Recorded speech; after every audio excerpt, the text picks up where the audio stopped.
সুপ্রিয় দর্শক, আপনারা দেখছেন এসপিএন বাংলা টিভি। দেখুন ও সাবস্ক্রাইব করুন এসপিএন বাংলা টিভি, দেশ ও মানুষের কথা বলে।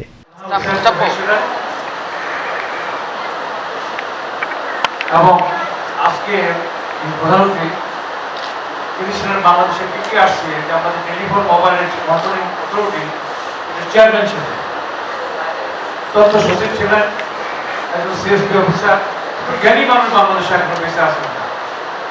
আজকে অনুষ্ঠানকে উনি সত্যিকার অর্থে অলঙ্কৃত করেছেন, আমাদেরকে ধন্যবাদ জানিয়েছেন। এই কারণে আমরা এমন একটা মানুষের সাথে এখানে কথা বলতে এসেছি বিশ্ব মহাদিবসে, যার প্রতি আমি কৃতজ্ঞতা প্রকাশ করেছি। আর আমার এই অনুষ্ঠানে আমি ধন্যবাদ জানাচ্ছি আয়োজককে, যারা এই অনুষ্ঠানে আয়োজন করেছেন। এখানে বেশিরভাগ 95% আমাদের মা এবং বোনেরা আছে, ছোট্ট শিশুরা আছে।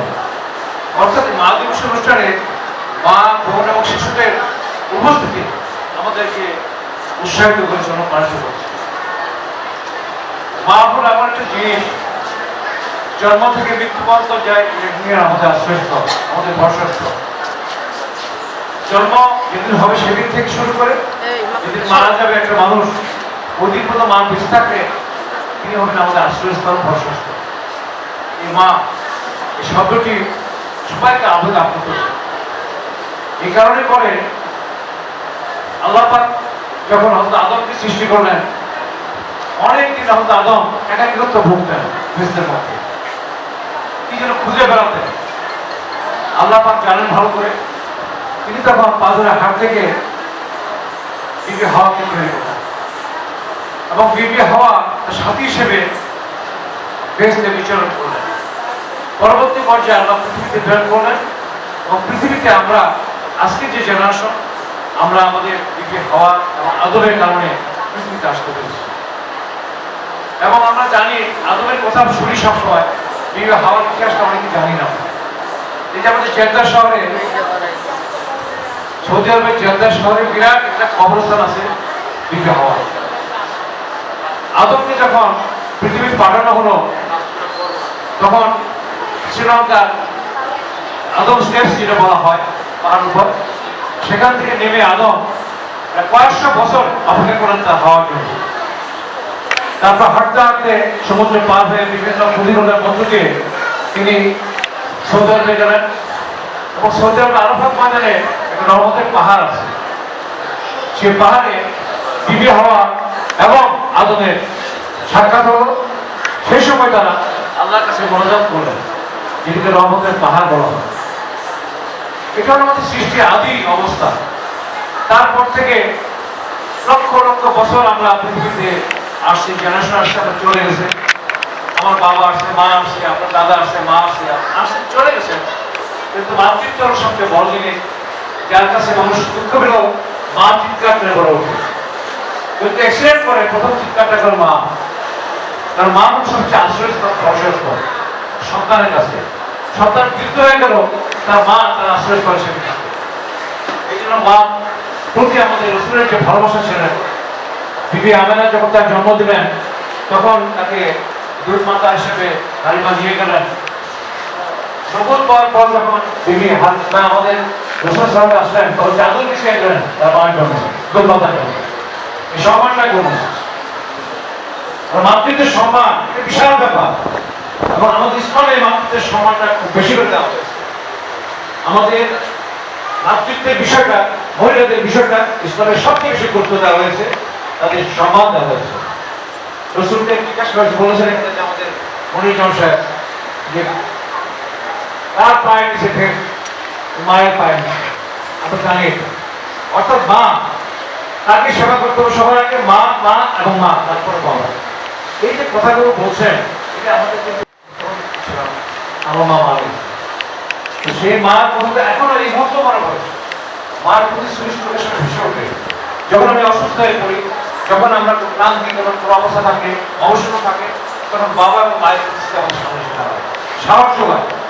আমাদের যখন ক্লান্তি আসে, ক্লান্তি দূর করে দেয়, সাহস যোগায় মা, মায়ের প্রতি। অর্থাৎ মা কিন্তু সন্তানকে সাহস যোগে হাঁটাহাঁটি পা করে বড় করে তোলে। একজন ভদ্র মহিলা এখানে বললেন, তিনি অত লেখাপড়া করতে পারে না, কিন্তু আমাকে ডাক্তার ডাক্তার বানিয়েছে। তারপর ডাক্তার বানানোর পরে সে নিজে লেখাপড়া করেছেন এবং তিনি এখন মাস্টার্স করতেছেন। অথবা এইটা মহিলা বলছেন মেয়ের মা কত বড় স্যাক্রিফাইস সন্তানের জন্য, বিশাল ব্যাপার। এটা যে ফিল করে না মানুষ না, অসভ্য অমানুষের। এই জন্য মায়ের প্রতি শ্রদ্ধা ভালোবাসা এটা সবসময় আমাদের করতে হবে। যদি আমরা এটা করতে পারি, আমাদের যে বন্ডিং মা বাবা এবং সন্তানের যে বন্ডিং থাকবে এটি শক্তিশালী হয়, সমাজ শক্তিশালী হবে, দেশ শক্তিশালী হবে, আমাদের দেশ এবং বিশ্ব শক্তিশালী হবে। আজকে আমাদের যে সহিংসতা নারীর প্রতি সংস্থা আমরা লক্ষ্য করি, দুঃখজনক। এটা একটা হিংস্রতা, মানুষের কাছে এটা একটা হিংস্রতা হিসেবে পরিণত হয়েছে। এগুলো থেকে যাতে আমার মা বোনরা নিরাপদ থাকে সে ব্যবস্থা করতে হবে। আজকে আপনারা জানেন আমাদের বর্তমান সরকার তারেক রহমান সাহেবের নেতৃত্বে যে সরকার প্রতিষ্ঠা হয়েছে, 24 গণ আন্দোলনের মধ্য দিয়ে প্রায় 13,000 ছেলে মেয়ের জীবন দিচ্ছে, অকাতরে জীবন দিলেন, বুক করে দাঁড়ালেন যে গুলি করো। আর কত বড় আমার দুঃসাহস দেখেন, আমাদের ছেলেরা দাঁড়িয়ে বুক করে দাঁড়িয়ে গুলি করতে হয়ে আবু সাহেবরা মুখ তারা মারা গেলেন। প্রায় 30,000 ছেলে মেয়ে এখন মৃত্যুর সাথে পাঞ্জাব। এদের কথা ভাবতে হবে। কেন আমরা এটা করি? আমরা জোয়ার ভাটার দেশে মানুষ। আমি আগেও বলেছি যে আমরা সমুদ্র পাড়ে জেগে ওঠা একটি বদ্বীপের মানুষ আমরা, যেখানে সমুদ্র আমাদের পাশে আসে। সমুদ্র থাকার কারণে এই সমুদ্রে জলস্থান বলেন, ছিটর বলেন, ঘূর্ণিঝড় বলেন, এগুলো আমাদের আঘাত করছে, আমরা প্রতিঘাত করে দাঁড়িয়ে গেছি। দস্যুরা আমাদের আঘাত করছে, আমরা দস্যুদেরকে বিতাড়িত করেছি। আপনারা যে হাজার হাজার বছর আগে আর্যরা যখন ভারত দখল করে, শ্রীলঙ্কা দখল করে, তখন বাংলাদেশে ওদের দখল করতে চেয়েছিল, পারে নাই। সে সময় আমাদের পূর্বপুরুষরা তাদের বিরুদ্ধে বিদ্রোহ করেছে এবং যুদ্ধ করেছে। এটা আমাদের ইতিহাস, গর্বের ইতিহাস, গৌরবের ইতিহাস। আমাদের মা, আমাদের সন্তান, আমাদের গৌরবের ইতিহাসগুলো আমাদের সামনে আনতে হবে। আজকে আমাদের সংস্কৃতি চর্চা করি, সংস্কৃতি চর্চার মধ্যে আমাদের ইতিহাসগুলো তুলে ধরতে হবে। আপনারা দেখেন চায়নার এই যে আপনার অপেরা হয়, অপেরার মধ্যে কি দেখবেন 2000 বছর আগে ইতিহাস তুলে ধরছে, 1000 বছর আগে ইতিহাস তুলে ধরছে। আপনার নাটকে, আপনার সঙ্গীতে, আপনার সাংস্কৃতিক কর্মকাণ্ডে সবকিছু তুলে আনতে হবে অতীত, অতীত এবং বর্তমানকে মেলবন্ধন করতে হবে। অর্থাৎ এই জেনারেশনের সামনে অতীতকে তুলে ধরতে হবে যে আমাদের অতীত ছিল এটা। এই যে আমাদের আগ্রহ বসের সাথে যিনি বিকাশের চেয়ারম্যান ছিলেন, উনি মোবাইল ফোন ব্যবহার করেন না, আর বিশাল ব্যাপার। আর আমরা মোবাইলে আসক্ত হয়ে গেছি, বই পড়তে চাই না, আমরা বই পড়তে চাই না। বই কিন্তু আমাদের জেনারেশন পর জেনারেশন আমাদের শিক্ষা দিয়ে অতীতকে দেখায় আমাদের চোখের সামনে। এই জন্য বই পড়তে হবে, মোবাইল আসক্ত না হয়ে। মোবাইল আমাদের কাজে লাগবে, এটা টেকনোলজি, কিন্তু তার মানে আসক্ত করা যাবে না। বাচ্চাদের হাতে স্মার্টফোন এইভাবে দেওয়া যাবে না, তারা নষ্ট হয়ে যেতে পারে, ইরেট হতে পারে। এই জন্য পাঠ্য পুস্তকের পাশাপাশি বিভিন্ন জ্ঞানী গণিতের বইগুলো তাদের হাতে তুলে দেন, পড়ুক। আজকে আমি একটা কথা বলতে চাই, বেগম খালেদা প্রোটেকশন যখন আসে তখন আমরা প্রায় 1 লক্ষ টাকার বই বিভিন্ন রাজনীতিকে, মহাত্মা গান্ধী থেকে শুরু করে, জওহরলাল নেহরু থেকে শুরু করে, পাকিস্তানের কায়েদ আজম থেকে শুরু করে যত রাজনীতিবিদ ছিল সেই সময়, তাদের বই জীবনী পড়েছেন। বেগম যে সেই জীবনীগুলো পড়তেন, নিজেদের আমাদেরকে বলতেন আজকে নিয়ে আসবো, আমরা লাইব্রেরি থেকে সংগ্রহ করে নিয়ে আসতাম, পড়তেন উনি। এমনি একটা মানুষ বড় হয় না, এমনি একটা মানুষকে আল্লাহ পাক তার জায়গা বসানো। কাজে বেগম খালেদা এই যে রাজনীতিবিদদের প্রতি, মানুষের প্রতি তার যে একটা ভালোবাসার চিন্তা ভাবনা, এটা করে প্রকাশ করেছেন তার দেশের হিসেবে, আবশ্যিক হিসেবে। আজকে আমরা মনে করি আমাদের যে বর্তমান প্রধানমন্ত্রী তারেক রহমান, উনি জিয়াউর রহমান এবং খালেদা জিয়ার অত্যন্ত যোগ্য সন্তান, সাংস্কৃতিক বান্ধব মানুষ। আজকে আপনারা যেখানে অনেকেই আছেন, আমাদের সাংস্কৃতিক শিল্পী আছেন, এখানে অনেক উদ্যোক্তা, মহিলা উদ্যোক্তা আছেন, এনজিওর লোক আছেন, তাদের কাছে অনুরোধ করবো এখানে সাংস্কৃতিক বান্ধব মানুষ হল তারেক রহমান। আর সে কি করে তার ছেলে মেয়ে নিয়ে তার পরিবারকে নিয়ে সিনেমা হলে যায়, তার ছেলে মেয়েদের থিয়েটার দেখতে যায়, নাটক দেখতে যায়।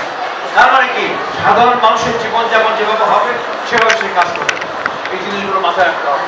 সে আমাদের একটা পথ দেখাচ্ছে, সকাল 9টার আগে অফিসে যেতে হবে। প্রধানমন্ত্রী যদি সকাল 9টার আগে অফিসে যায়, সমস্ত কর্মচারী সেখানে তৈরি হবে, এটাই নিয়ম। কাজে প্রধানমন্ত্রীর কাজটা সবার আগে দেখাচ্ছে। আপনারা যারা মা আছেন, এটা কেন হচ্ছে বেগম খালেদা জিয়া তারেক রহমান দুই শিক্ষা এই যে প্রধান পড়ছে আনন্দ নাই, আনতে পারছেন 2001 সালে আনতে পারছেন, তাকে পড়েছে এভাবে আনন্দ নাই। ধীরে ধীরে ধীরে ধীরে তারেক রহমান শিক্ষা। আর জিয়া রহমান সাহেবের কথা বললাম, একবার একটা ঘটনা বলি। প্রেসিডেন্ট জিয়া রহমান সাহেব আমাদেরকে ডেকে বাংলাদেশ জাতীয় সাধারণ সম্পাদক কবি আমার সভাপতি ডেকে বললেন যে জাতীয় কবি নজরুল সম্পর্কে প্রোগ্রাম নেওয়া দরকার। কি প্রোগ্রাম নিতে হবে তার জন্য বার্ষিকীতে রেডি করতে হবে। সেই হাত কাটে নজরুলের মাথার মতো সে রেডি করে না, জিয়া রহমান সে রেডি করে। উনি বললেন আমি কেন নজরুলের চর্চা করি, কেননা আমার মা করাচি বেতার কেন্দ্রে নজরুল সঙ্গীত শিখতেছিল, যে কারণে নজরুলের কাব্যগ্রন্থ, তার গল্প, তার উপন্যাস সবগুলো আমাদের ভাষায় ভর্তি ছিল এবং ম্যান্ডেটরি করা হয়েছিল আমাদের উপর পড়ি। এবং ছোটবেলায় নজরুল, রবীন্দ্রনাথ এগুলো পড়ার পরে আজকে আমাদের মধ্যে সেই জিনিসটা আজকে আমাদের জানতে হবে, পড়তে হবে, আমার সন্তানদেরকে জানতে হবে। আজকে আমরা যদি ইতিহাসের কথা বলি, এই যে সূর্য সেনের কথা বলি, যে গান গান হ্যাঁ আমার হাত নামে একটু হাত করবে।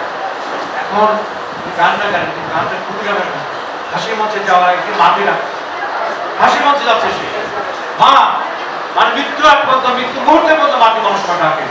সেই কাজটা আমাদের দেখেছে সালের মধ্যে। আজকে এই জিনিসটা আমাদের রিয়েলাইজেশন আনতে হবে। আমার মাতৃত্বকে আমার সম্মান করতে হবে, মাতৃত্বকে, আমার কন্যাকে, আমার মেয়েদেরকে সম্মান করতে হবে। এই সম্মান যদি আমরা করতে পারি, আমরা সমাজ সুন্দর হবে, সংস্কার হবে, ভালো হবে। আর যদি সম্মান করতে না পারি, একটা অসভ্য সমাজে আমাদের বসবাস করে। আজকে আমাদের সিভিলাইজড কান্ট্রি বাংলাদেশ, দেখেন হাজার বছর ইতিহাস, গৌরবের কথা বললাম, ইতিহাস আছে, সেই ইতিহাসে কি আমাদের গৌরব কথা ইতিহাস।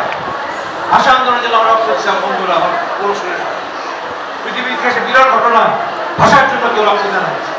কিন্তু বাংলাদেশের ছেলেরা 52 সালে ভাষার জন্য রক্ত দিয়েছে, চেষ্টা করে। আজকে যদি মাতৃভাষা দিবস বাংলাদেশকে আন্দোলন করে, আজকে আমাদের 71 যুদ্ধে আমাদের সন্তানরা যে যুদ্ধ করেছে, রণাঙ্গনে গেছে বাচ্চা ছেলেরা, ক্লাস 8, 9, 10 পড়ে, ইন্টারনেট করে, তার কোথায় গেছে, যুদ্ধ ক্ষেত্রে গেছে, নঙ্গি করে, গেঞ্জি গেছে, গামছা গেছে, সে সেভাবে গেছে। এই জন্য আমাদেরকে মনে করতে হবে আমাদের সন্তানদের গৌরব কথা ইতিহাস আছে। এই মুক্তিযুদ্ধ আবার 24-এর গণ আন্দোলন দেখা, সকাল জীবন দিল করা দেশটিকে আজকে দেশকে গণতান্ত্রিক সমাজ ব্যবস্থা, মানবিক মূল্যবোধের বাংলাদেশ প্রতিষ্ঠা করার জন্য, আজকে সুন্দরের বাংলাদেশ প্রতিষ্ঠা করার জন্য এই সন্তানরা রক্ত দিয়েছে। এই রক্তের প্রতি আমাদের শ্রদ্ধা জানাতে হবে। আসুন আজকের বাল দিবসে আমরা আমাদের পুরুষদের প্রতি শ্রদ্ধা জানাই, পৃথিবীর সকল মাদের প্রতি শ্রদ্ধা জানাই এবং তাদের ভালোবাসা দিয়ে আমরা করে তুলব এই প্রত্যাশা রেখে আগামী বাংলাদেশ সুন্দর হবে। প্রত্যাশা আমার বক্তব্য। আল্লাহ হাফেজ।